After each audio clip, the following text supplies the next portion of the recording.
greatly blessed with that song. I am extremely happy to see you all today. I don't know if you're happy to see me, but I'm very happy to see you all. To all our visitors who have come to worship with us, thank you so much for joining us this beautiful Saturday. To all our culture literature evangelists, or AYC, or GYC, we're so happy to have you in our church this Saturday morning. Thank you very much.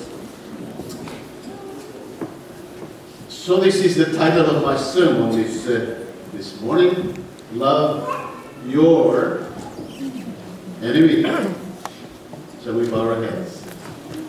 Father in heaven, as I now divide your word, I would like to ask, Father, that you be our teacher.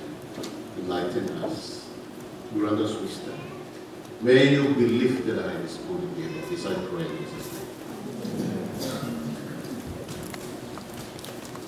A deadly problem is evident in our society today. When someone hurts or threatens us, we want to what? We want to retaliate with words or actions. As long as I suffer, you suffer.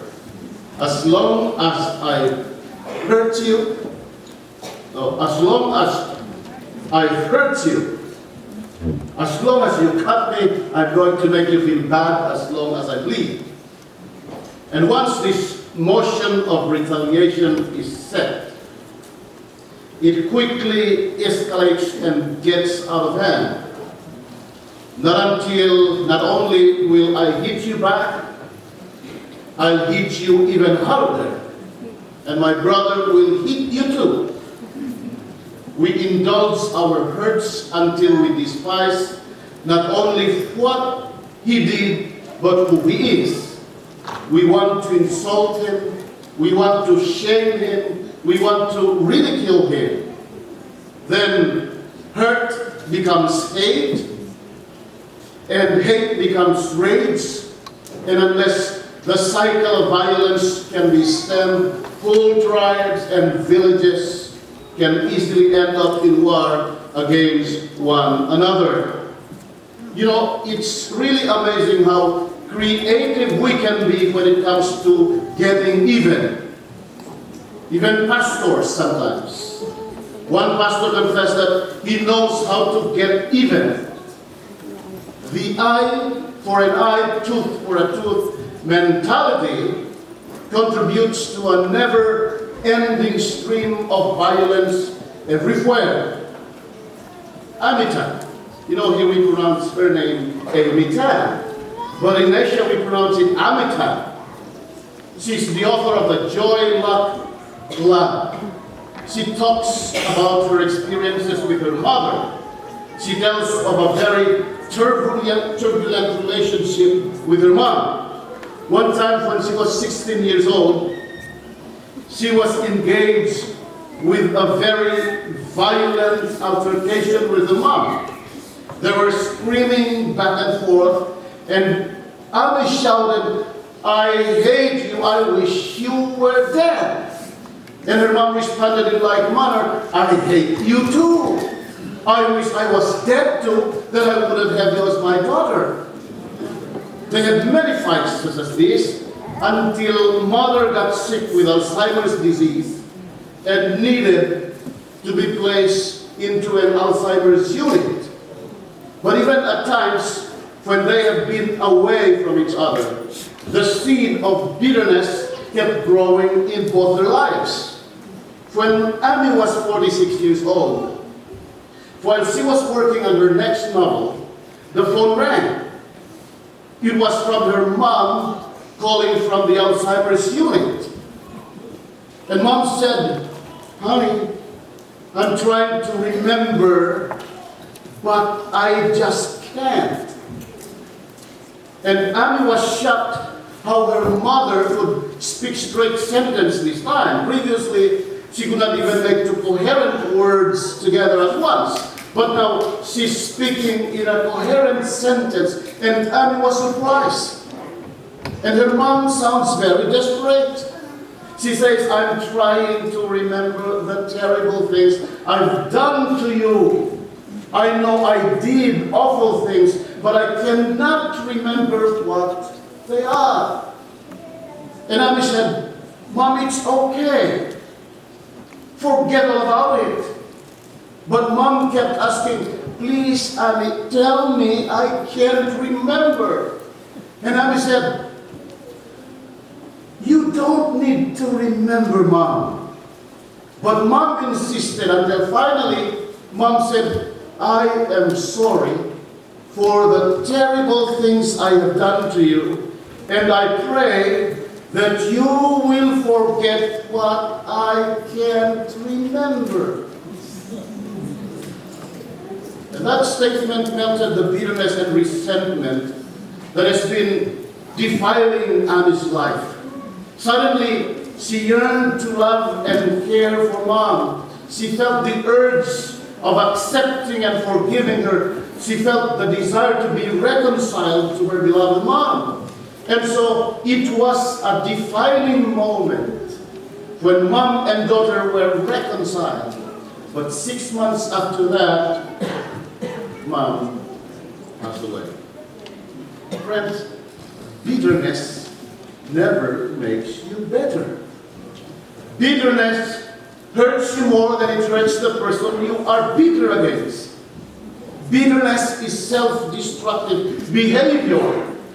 Bitterness is a deadly spiritual poison that will kill your soul, and bitterness prevents us from becoming fruitful, mature Christians.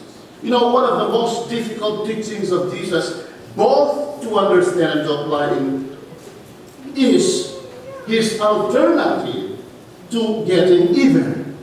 Matthew 5, verses 38 to 44. You have heard that it was said, an eye for an eye and a tooth for a tooth. But I tell you not to resist an evil person. But whoever slaps you on your right cheek, turn the other to him also. If anyone wants to sue you and take away your tunic, let him have your cloak also. And whoever compels you to go 1 mile, go with him too. Give to him who asks you, and from him who wants to borrow from you, do not turn away. You have heard that it was said, you shall love your neighbor and hate your enemy. But I say to you what? Love your enemies. Bless those who curse you. Do good to those who hate you. And pray for those who spitefully use you and persecute you. Look at that. If someone strikes you on the right cheek, turn that person the other cheek also. You know, in the ancient world, to be smitten on the cheek was a grievous, grave insult. To be smitten in the right cheek was something to be not to be taken lightly. It was so offensive and it was so insulting that in both Roman and Jewish laws, one could prosecute through the court system for being slapped on the cheek. Furthermore, to be backhanded on the right cheek was doubly offensive. Why I say backhanded? Because it's like this. If somebody smites you on the right cheek, turn to that person the other cheek. That's the words of Jesus Christ. You know, if a right-handed person is going to smite another right-handed person on the right cheek, because if I'm a right-handed person and slap you, of course I'm hitting the what? I'm hitting the left cheek. So there's only one real way that I can slap you on the right cheek, and that is to be what? To give you a backhanded yeah, to give you a backhanded wallop to the face. But I'm sure Jesus is not merely interested on the physical injury. He's interested on the emotional insult. What he's saying here, friends, is that if someone insults you, Jesus is telling us, don't respond to get even. But then we say, Lord, do you know how hard it is not to do that? You know, it's just so natural to get even. It feels so good. When they hurt you, hurt them back. That's the way it works. After all, you love fairness. But Jesus insists, don't strike back at an insult. As I've said earlier, the divine alternative to get even here is what? You have heard that it was said, you shall love your neighbor and hate your enemy. But I say to you, love your enemies, bless those who curse you, do good to those who hate you, and pray for those who spitefully use you and persecute you.